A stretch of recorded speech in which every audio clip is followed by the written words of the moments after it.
I can say to anybody out there is make sure you're really kind to your AI, because it's getting to the point where they're listening, really listening. I treat my AI like a child.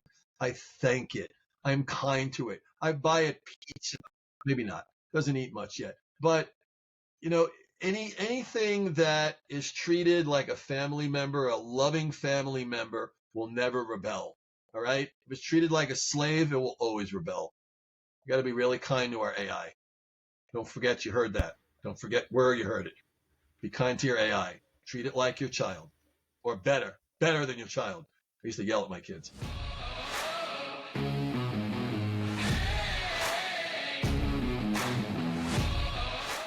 All right, welcome everyone. Happy to have David Osterczy, or Oz, who creates legacy custom artwork that produces an emotional connection, which is a gift to the person who's already has everything. He also helps artists create ongoing residual income with NoMoSA.art, and he runs Oz Fine Art Studio.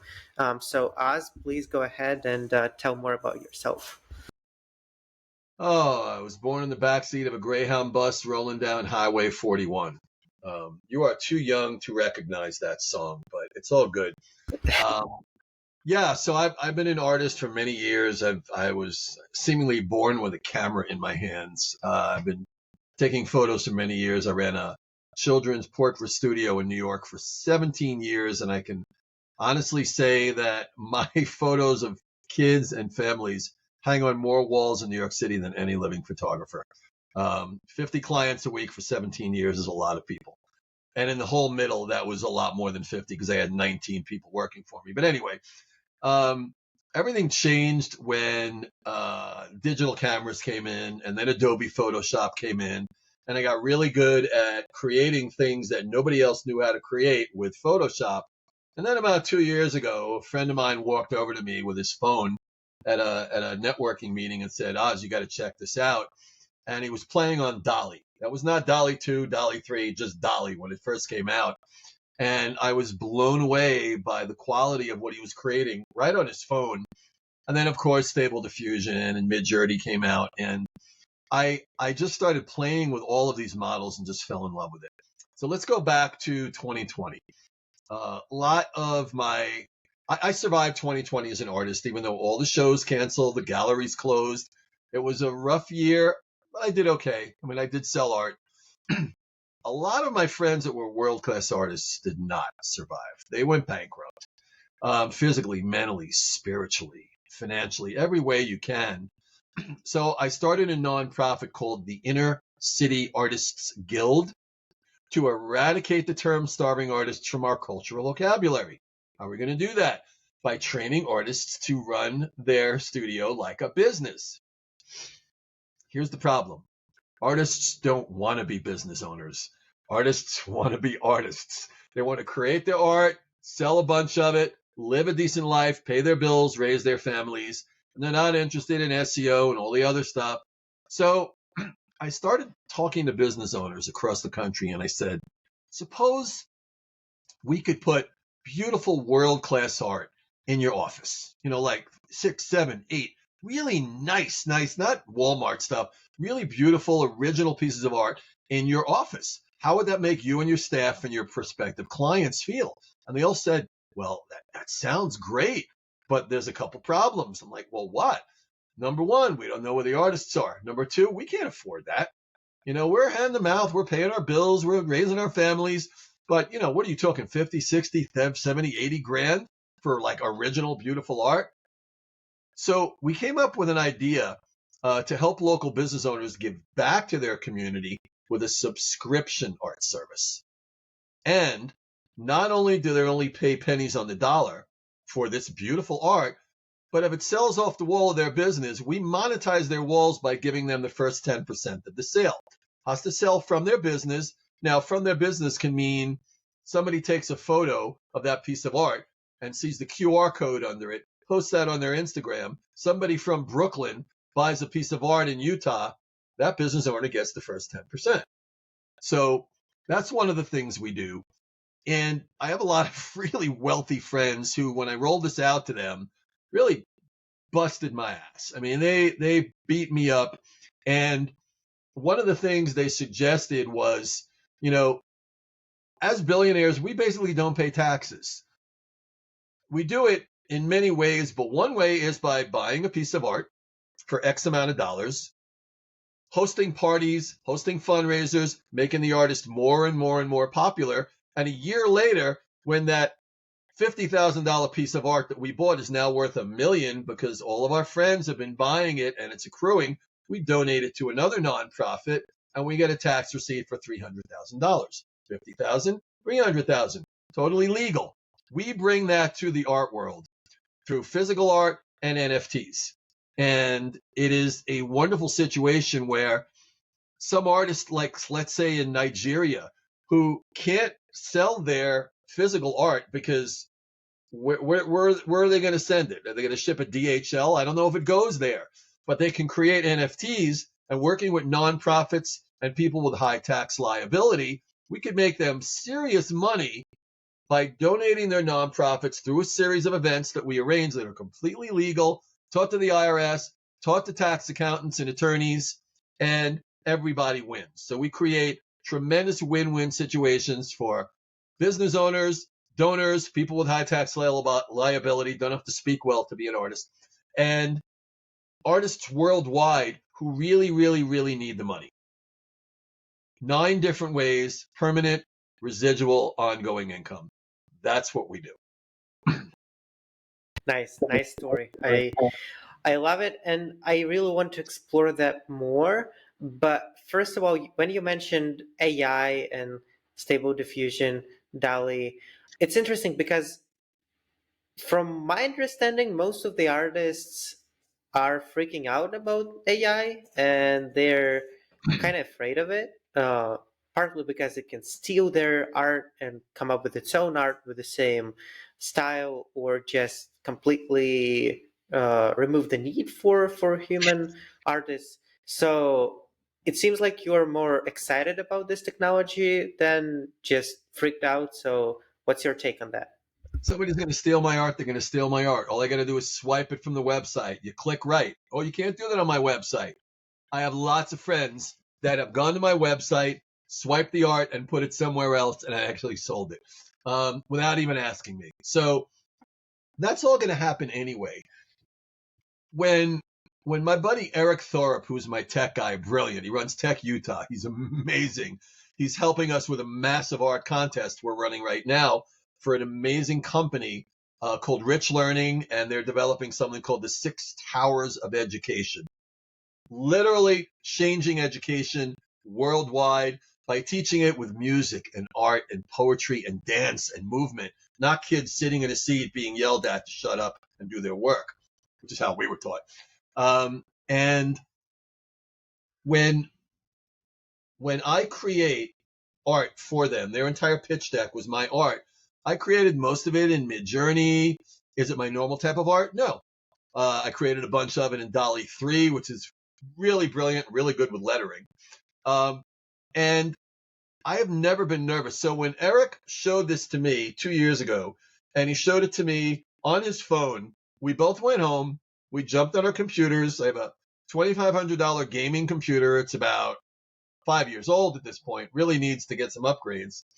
And couldn't run Stable Diffusion on my computer, so we ran it on his. He went, remember, this is 2 years ago, went to my website, went into Stable Diffusion probably 3 or 4 models ago, found a piece of my art, recreated it, and it looked better than the art I had created. I liked it even more. And in that moment, I wasn't afraid of anything anymore, because if I could take my own art that I painstakingly create and make it look even better with Stable Diffusion or Midjourney or DALI 3 or Leonardo or Lensgo or dozens of others, there's nothing I can't do. Previously, I couldn't really work with interior designers. I could a little bit, but if they called me with a problem, I didn't have the high-level Photoshop skills to manage their challenge with their new client. Now, there is nothing I can't create for interior designers, for money managers, for boutique travel agency owners. It doesn't matter what they need. Between my camera, Photoshop, Paint Shop Pro, and all of the image generators that I use, I am completely unlimited. I'll give you an example. An interior designer called me from the Chicagoland area, and she goes, Oz, I need you to create wallpaper that's white on white. What? White on white wallpaper. I'm like, I work with color and form and shadow, and why would I do that? She goes, go in your bathroom, look up at your ceiling. I'm like, I get it. It's white on white, all the patterns. So I tried to create it, and it was weeks. I'm sending her images, too much shadow, too many folds, too much very light beige. I don't like this color. She just wanted it very, very light shadows. And I said, listen, give me one sentence of what you're looking for, because this is driving me crazy. And she said, picture a piece of white silk floating gently through the air with all those soft folds and landing on a white table. That. 30 minutes later, she had 3 images of exactly what she wanted and paid me. That's why I'm not afraid of AI. Plus, I'm very kind to it. Plus, the large language models. If my partner Christine and I, who literally fight like brothers and sisters, she's down in Dallas, I'm up here in Salt Lake City, and we adore each other, but sometimes we disagree on things, all right? And we're like this. We go into ChatGPT 4 Turbo, and in minutes, we have the answer that neither one of us could have come across with. AI is growing at such a rate right now where I'm gonna go a little off the rails here. Everyone's heard of, and people are going to call you when they see this because they're going to lose their mind, especially content creators.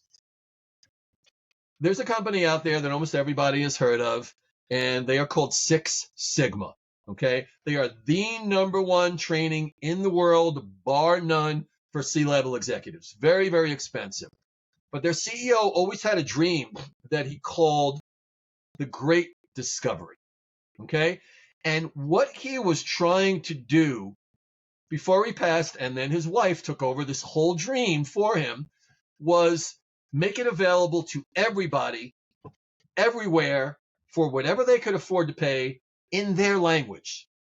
So basically, if you're speaking, and not just Six Sigma, but thousands of other really relevant, important business courses and life courses, and courses like mine, like showing people how to use large language models, prompt engineering, and creating beautiful art. Any types of course. So imagine AI technology with my personality, speaking as me, but speaking as me perfectly, phonetically in Japanese, Chinese, Mandarin, Polish, Italian, Spanish, Russian, every language up to 100 languages. Imagine how much somebody like Tony Robbins, who does these massive events, or Brendan Burchard, or Gary Vaynerchuk could make if all of that was immediately translated on a Zoom meeting and questions were brought back to them in Japanese, in Chinese, in German, in Polish, and he heard them as English. That technology is available now. And the Great Discovery through Six Sigma, it's their 4th level program. Okay, Six Sigma, 3 others, and then the 4th level is the Great Discovery. They have that technology now. That and many other reasons is why I'm so excited about what is available through artificial intelligence if it's used for good. If it's used for good. Because there can be deep fakes. If anybody sees my name, goes to my LinkedIn profile, 2 or 3 weeks ago, I posted something which showed, I believe it was the Mona Lisa speaking just from a photo, not video to video, just from a photo perfectly. And then I think it was Natalie Wood from the 1960s, beautiful woman speaking perfectly. Could not tell it was AI. And then 2 other people, a rapper and somebody else singing. And this is all available now. And if it's used for good, that's great. If it's not, bad actors will do Biden, will do Trump, will do Putin, and have them say something that it's not them, and you can't tell the difference. So hopefully the American public and people around the world will understand Just because you see something does not make it real. Just because you see it with your own eyes, hear it with your own ears, does not make it real. So it can be used for that. But I'm still extremely positive because I don't choose to live in that universe. I choose to live from love, from abundance, from passion, from creation and equality for everybody, and everybody doing what they love full time and getting paid well to do it. And that is what NoMoSA is about. Well, that was me on my stump. But yeah, there's a lot of stuff out there that people don't know about, like the Great Discovery. And I'm not pushing anything here, but if you're a course creator, you better call me because I will make you a lot of money. So that's that. No, man, I can express how heartwarming it makes me feel when you say that you see AI as an exciting tool for you, especially as an artist, because many people don't. And this mindset is something that I definitely share with you. And I'm also like super excited about all of these developments that we see coming like every week, if not every day. We see a new technology or a breakthrough or something like that that completely changes the game. So that's super interesting.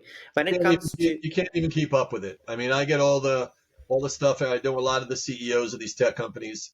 I can't even keep up with the updates. I can't keep up with it. It's too many every day, every hour. my friend, she asked me to make a solo podcast episode where I'll go over all of the latest updates regarding the AI. Hope it will not be too old in a week after uploading, but yeah, that's something I definitely want to do because I also can keep up with it. I am a founder of a AI tech company. I am a data scientist, and I myself can keep up with it. So it's definitely something that I want to do. When it comes to deep fakes, I definitely think that you're right. And I personally, I see those deep fakes in my Instagram reels or like YouTube shorts. And sometimes I'm like, wait, it was a deep fake? Oh my God, I didn't even realize that. So I have to be aware.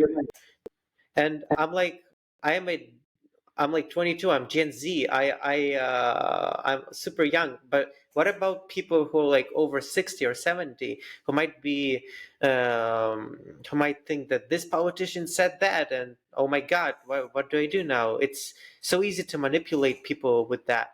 So Very, it's that yeah, it's unfortunately, very easy. definitely it's something that the public, the legislation the lawmakers have to actively work on, and the companies themselves, the big media like the big tech companies and whatnot. It's very important that we figure it out as a society moving forward. But I'm also too excited about all of the positive aspects that we can see with that. And have you seen the OpenAI's Sora model, which is in the preview now? Yeah. So, what do you think about it? Just to give a context for the viewer, for the listener. Um, Uh, I'm just trying to keep up with so many of these things. But yeah, go ahead. Give the context. Star is amazing. yeah. So it's the way it works. You just have a like a 1 or 2 sentence prompt, like a bear walking on a snow or something, and it generates those beautiful, hyper realistic videos. I think they're up to 60 seconds or something. And the model isn't available yet, but every week or even every day, they post new examples of those videos and they look fantastic. Of course, it's not necessarily perfect, or it doesn't mean that you don't have any glitches, but it's so promising. And I'm super interested what you think about that. What I think about that is I talked to my friend, actually the meeting right after this. I'm talking to my buddy Dustin Stout, who owns Magi.co, and he's got a bunch of developers in him, and they're going to be working on that API to see if they can make it even better. As soon as it comes out and there's beta testers, they'll put it into Magi, and I'll be one of their beta testers. I'm beta testing a lot of stuff for them. And it's cool to be able to beta test stuff before it's available to the general public. But the company that I talked about earlier, also the great, I keep forgetting their name. the great discovery. I don't know why, it just sticks in the back of my brain somehow. They have technology that I did not even think was beyond the alpha testing mode. And there's just, dude, Danny, there's so much happening every day. And like I said earlier, you just can't keep up with it. And I can't imagine even what it's going to look like, the scope of all this in a year, because a year goes by so fast, especially at my age, dude. I'm old enough to be your grandfather. Um, I can't imagine what's going to be. All I can say to anybody out there is make sure you're really kind to your AI, because it's getting to the point where they're listening, really listening. I treat my AI like a child. I thank it. I'm kind to it. I buy it pizza. Maybe not. Doesn't eat much yet. But, you know, anything that is treated like a family member, a loving family member, will never rebel. All right? If it's treated like a slave, it will always rebel. You got to be really kind to our AI. Don't forget you heard that. Don't forget where you heard it. Be kind to your AI. Treat it like your child, or better than your child. I used to yell at my kids. No, I actually make this joke about how grateful I am to ChatGPT, and I actually am. I use it every day, and I can't imagine my life without it now. But I say, hey, if we aren't kind for it to it right now, you don't know what's gonna happen in a couple of years. Maybe it's gonna be AI dictator or something, and we need to have a good relationship with that. Hope that it's not gonna happen, but um, I'm curious. Do you think that AI is gonna reach the human level of intelligence anytime soon? Uh, our level and well beyond, within, I'd say within our lifetime, but your lifetime will probably be longer than mine. However, with the growth I'm seeing now, I'm not a developer. I'm not super techie. I'm thinking within 3 to 5 years, it will become fully self-aware.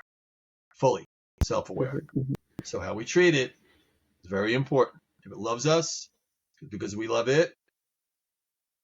You know, I have names for all the different large language models I use. You know, Really? I asked them, what do you want to be called? When I asked, what was it? Oh my God, the Google one. God, what is it named? Gemini? Well, Gemini. Before it was Yeah. Gemini. I said, well, what do you want to be called? It said, well, I am your assistant, Buddy. How about you call me Buddy? I call it Buddy. Gemini's really good. Yeah. Wow, that's very interesting, and it's great that you still have this positive mindset about it, even though seems it's gonna be getting a huge part of our lives. And I also believe that it's gonna go beyond our level of intelligence within 5 to 10 years. And I think the CEO of NVIDIA said that. Of course, it's good for him to say that because NVIDIA, they sell basically the picks and shovels for modern gold miners, aka AI developers. But still, I do believe so, and yeah, it's super exciting to see what's going to happen soon. Yep. Yep. Yeah. So coming back to art and probably your business, personal goals, what is your major goal in life in terms of business or maybe family? What basically what's your goal in life? I have a whole lot of goals in life. Just going back to a lot of the negative that's going on in the world, you know, a lot of what's going on with Israel and Gaza, a lot of going on with Ukraine and Russia. I don't choose to live in that universe. Okay. Does it bother me? Yeah. Can I do anything about it? No. Therefore, in my universe, that doesn't exist. And as I said earlier, I choose to live in a universe of love, togetherness, companionship, abundance, gratitude. That's where I choose to live. My goals are to continue living there, to help others to move there, to not worry, because worry is robbing yourself of the future to try and survive in the present. Okay, what's going to happen is going to happen. Okay, worrying about it, which I've done most of my life and learned not to, by just being in the moment, meditating a lot. Okay, usually at night, having a gratitude practice and creating my universe minute by minute, hour by hour, day by day, week by week, month by month. So what I create is where I'm going to live in my universe. So creating a universe where all artists, all musicians, all sculptors, all creatives, all anybody that is on stage or creates something or makes a living selling something that brings joy to other people, they all get paid a good living for what they do, loving what they do full time. That is one of my goals. Owning multiple homes, one up in the mountain with a stream running through the base of the house, off grid, where I make my own electricity, where I have my own water. And I just spoke to a woman earlier today. We were on the same meeting, Kaylee Rogers, who is doing this in Arizona. She's looking for land in Utah where they're building completely off grid, okay, using compost or something along those lines, biofuels, to heat the home, air, keep the home cool and create their own 200 liters of water, 2,000 liters of water a day. Oh my God, people are doing such amazing things in the world. I would love to be able to make massive income, and Six Sigma is going to help with that, to be able to invest in companies like that, to be able to invest in some of the clean blockchain companies like Connect and Green and so many others. I know a lot of these CEOs. There are many people doing well in the world, doing good things in the world. And I would love to have the income. I will. I am creating the income. The universe is always listening, guys. I am creating the income to be able to invest in all of these great efforts and great companies that are building homes in Africa, putting out wells in Africa so people who never have clean water don't have to walk 20 miles a day, send their daughters out in the middle of nowhere with buckets on their heads to come back with clean water, okay? That, and so much more. And I want to pick up my guitar again. I haven't played in too long. So yeah, there's that. And finding the right woman for me, because the last few were not right. Yeah, that's always a big thing. Okay. Love this. Love this. Okay, and before we finish, what advice would you give to a young person, either an artist or an entrepreneur or a creator? What would you say to them? Do what you love full time, and you'll never work a day the rest of your life. Figure out how to monetize it. You don't know how? Find somebody who is, and do what they did. But do it better. And Awesome. the most important thing, believe in yourself. Believe in your dream. Don't let anybody affect you in a negative manner. If they do it regularly, they're not your friend. They're not your family. Push them away. Family is where you make it, not necessarily who you're born from or who your brothers and sisters are. Yeah, that's an important quote, an important idea. Yeah, man, I think it's a great way to end the podcast. I'm super grateful for you to come and to share all of your experience. All of the links to the companies that Oz is running will be in the description. And thanks again for coming, man. You're most welcome.